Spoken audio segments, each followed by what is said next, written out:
Donald Trump a mis de côté sa campagne à l'investiture républicaine aujourd'hui pour faire une courte apparition en cours, une très courte apparition, moins de 5 minutes en fait. L'ancien président a témoigné aujourd'hui à New York à son procès pour diffamation qu'il oppose à E. Jean Carroll. Un peu avant, le juge Lewis Kaplan, lui, il a voulu éviter tout dérapage. Il connaît le personnage. Il faut rappeler que c'est le 3e face-à-face judiciaire avec l'autrice qui avait déjà gagné son procès au civil en mai dernier. Donald Trump avait alors été condamné à lui verser 5 millions de dollars en dédommagement pour une agression sexuelle qui remonte à 1996. Je joins mon prochain invité, Olivier Piton. Il est avocat en droit civil aux États-Unis. Bonsoir, Monsieur Piton.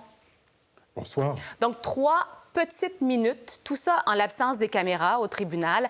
Alors, expliquez-nous comment ça s'est passé et surtout, qu'est-ce qu'il a dit, Donald Trump? Alors, c'est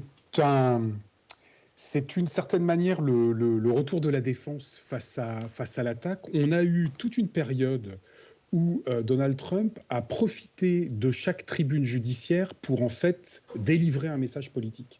Et il avait l'intention de le faire, et les juges et les procureurs étaient un petit peu dans l'incapacité de l'empêcher d'utiliser l'ensemble des affaires qui le concernaient ou qui le concernent pour l'empêcher de tenir un discours et d'en faire une tribune. Et là, ce qui est très intéressant, c'est qu'on a peut-être, les juges ont peut-être trouvé, en tout cas le juge Kaplan a peut-être trouvé la parade, c'est-à-dire que les avocats ont passé plus de temps à définir le cadre exact du témoignage de Donald Trump que le temps que Donald Trump a passé à témoigner. Et en fait, le juge a réussi à circonscrire l'intégralité de son témoignage sur le montant qu'il devrait verser à E. Jean Carroll après sa condamnation, comme vous l'avez rappelé, à agression sexuelle et à 5 millions de dollars déjà de dommages et intérêts. Et il a continué d'affirmer, Donald Trump, qu'il n'a jamais rencontré E. Jean Carroll, qu'il ne sait pas qui elle est, en dépit de cette première condamnation-là. Alors, il est toujours dans cette logique de considérant que la meilleure défense, c'est l'attaque, mais cette fois-ci, ce qui est très intéressant, c'est qu'au vu de ce que j'ai lu et de ce que j'ai entendu, il n'a pas été en mesure de ressortir publiquement devant le juge ses arguments niant avoir agressé sexuellement E. Jean Carroll, tout simplement parce que le juge Kaplan lui a dit que le seul périmètre dans lequel il pouvait s'exprimer, et c'est pour ça que ça a duré entre 3 et 4 minutes, c'est combien vous allez payer. Et c'est une stratégie tout à fait intéressante de la machine judiciaire qui tente à contrecarrer l'utilisation qui en est faite à des fins politiques par Donald Trump jusqu'à présent. Il voulait éviter les dérapages. Finalement, il a réussi, le juge. Il a tout à fait réussi, c'est-à-dire que Donald Trump a été d'une certaine manière contraint par le temps et puis en même temps par le thème qui était uniquement de savoir à quelle somme il allait être obligé de débourser. Encore une fois, la problématique, elle est claire. Donald Trump a décidé maintenant d'assister, d'être à toutes les convocations auxquelles il était confronté, quelles que soient les affaires judiciaires. Le but est de maintenir systématiquement un discours politique et, si possible, de se victimiser en provoquant les juges. Et le juge Kaplan a trouvé d'une certaine manière la parade. En tout cas, c'était plus facile dans ce dossier-là en disant non, vous allez vous limiter uniquement à parler du montant que vous allez verser à E. Jean Carroll. C'est tout à fait intéressant. Pendant les heures qui ont précédé son apparition au tribunal aujourd'hui, Donald Trump a continué de multiplier les attaques à l'égard de E. Jean Carroll, entre autres via son réseau social. C'était le cas encore hier soir. Est-ce qu'il pourrait faire face à un 4e procès pour diffamation? Mais il l'espère. On en est au stade où finalement... Plus il les multiplie, plus lui, ça lui fait de la publicité. Et vous avez tout compris, c'est exactement ça. On est dans une stratégie, on l'a vu à l'occasion du mugshot, c'est-à-dire de la fameuse photo. D'ailleurs, c'était déjà à New York dans le cas de E. Jean Carroll qu'il a utilisé comme un judoka pour en faire une sorte d'avantage, d'en tirer un avantage. Les juges sont confrontés à une situation très simple. Donald Trump se rend à toutes les convocations désormais. Il cherche à provoquer dans le but de se victimiser et d'obtenir de la part de l'institution judiciaire un certain nombre de contre-mesures dont lui pourrait en profiter vis-à-vis de son électorat. il est dans une démarche politique, il a toujours été dans une démarche politique.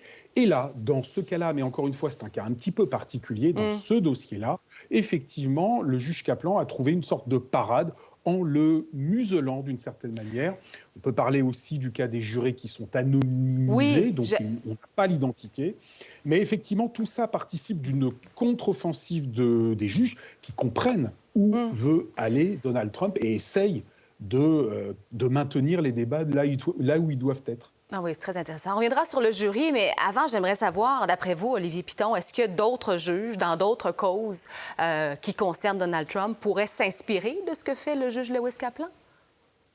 C'est difficile parce que dans le dossier de E. Jean Carroll, dans ce cas précis, Donald Trump était jugé pour connaître le montant des indemnités, des dommages et intérêts qu'il devrait verser à E. Jean Carroll, puisqu'il a déjà été condamné. Oui.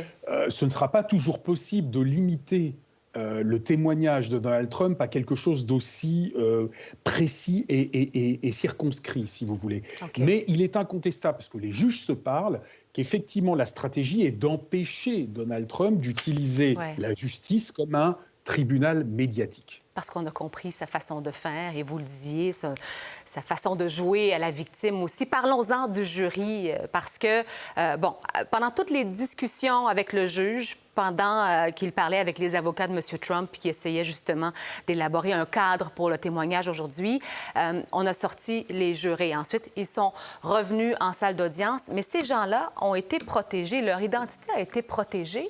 Le juge avait-il peur que des partisans de Trump, par exemple, puissent les intimider si on connaissait leur identité? Absolument. Absolument. Le fait de demander l'anonymat des jurés est quelque chose d'une part, extrêmement récent en droit américain et d'extrêmement rare. Le premier cas identifié, c'est un cas qui date de 1977 et qui était un cas tout à fait typique. C'était d'ailleurs déjà dans le cas de l'État de New York. Il s'agissait de protéger les jurés d'un baron de la drogue locale qui s'appelait Leroy Bard. Et depuis, il y a eu une augmentation du nombre de décisions prises dans le but de protéger les jurés, d'anonymiser leur identité. Et dans le cas de Donald Trump contre E. Jean Carroll, ce qui a été décidé, c'est que le juge estimait que la pression qui pouvait s'exercer sur les jurés et sur leurs familles, y compris des pressions allant jusqu'à des menaces, pouvait justifier le fait que l'on demande l'anonymat. D'une certaine manière, c'est d'ailleurs assez troublant, c'est qu'on est dans un cas de figure où Donald Trump est plus ou moins... comment dirais-je, comparé à une sorte de baron de la drogue. C'est en tout cas la manière dont le juge Kaplan voit les choses. Pour tout encadrer, tout ça, et les protéger leur famille. Olivier Piton, merci beaucoup, toujours éclairant de vous avoir avec nous. Merci à vous. Au revoir. Pour voir nos émissions en entier, rendez-vous sur la chaîne ICI RDI.